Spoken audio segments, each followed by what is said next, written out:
Oscars are just around the corner. That magical night when America's finest actors seethe with rage while British people pretending to be Americans steal their awards. And if you're not excited about the Academy Awards, welcome to the club. They suck. For years, the Oscars broadcast has drawn fewer people than the strip aerobics class I teach. It's exercise, and it helps me unlock my sensuality. So this year, the producers are trying to get us watching again in ways that range from the idiotic to the insane. The producers of the Oscars are slimming down the broadcast in an effort to boost slumping ratings. 8 awards will now be presented off-air, including the Oscars for film editing, makeup and hairstyling, and music original score. The ceremony for those categories will begin an hour before the telecast. The winners will then be sprinkled into the 3-hour broadcast. The president of the Academy says the changes are necessary for the future success of the Oscars. You can't cut out the men and women who work behind the scenes.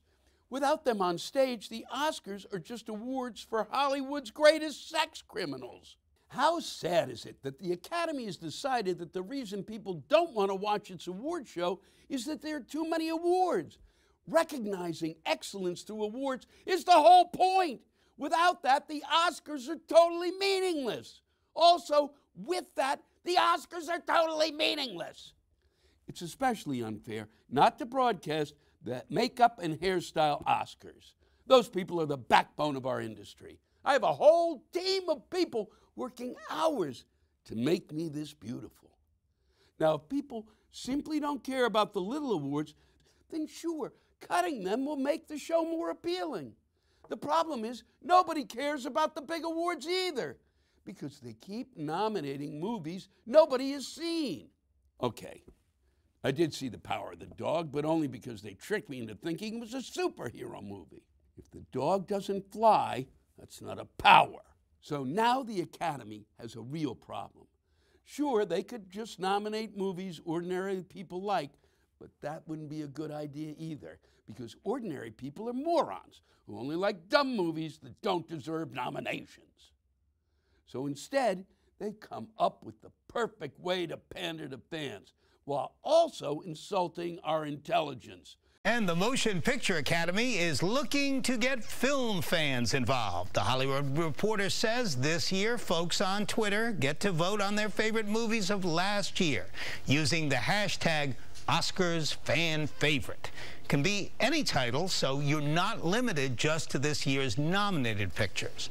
The movie that gets the most fan votes will be recognized during the Oscar show. What a great idea! Let's let Russian bots choose the Oscars. They did such a terrific job with our elections. There's already a vote for fan favorite.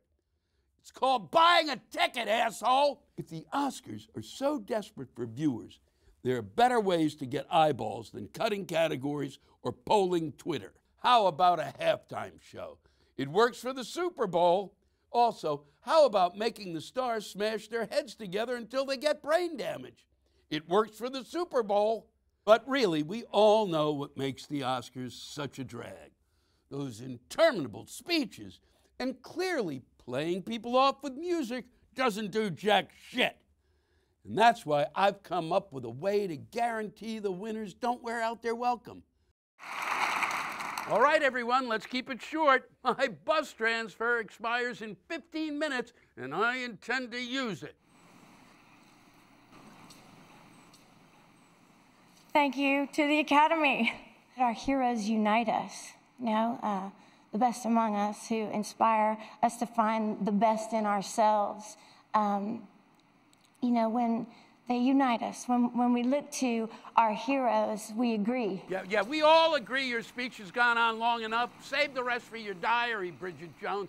Venus and Serena and Selena, Bob Dylan, Scorsese, Fred Rogers, Harriet Tubman, Neil Armstrong, Sally Ride, Dolores Huerta. Neil Armstrong's speech was one sentence. You're a disgrace to his legacy. Thank you all so very much. As the hottest year in recorded history, our production needed to move to the southern tip of this planet just to be able to find snow. You gotta be kidding me. The glaciers may be melting, but at least they move faster than this. For the last time, keep the speeches short and to the point. We feel entitled to artificially inseminate a cow, and when she gives birth, we steal her baby, even though her cries of anguish are unmistakable. And then we take her milk that's intended for a calf, and we put it in our coffee and our cereal. Oh, come on, not for nothing, but if you'd wrapped that up earlier, I wouldn't have needed a midnight snack. That's not only a great idea, it's a great performance. Where's my Oscar?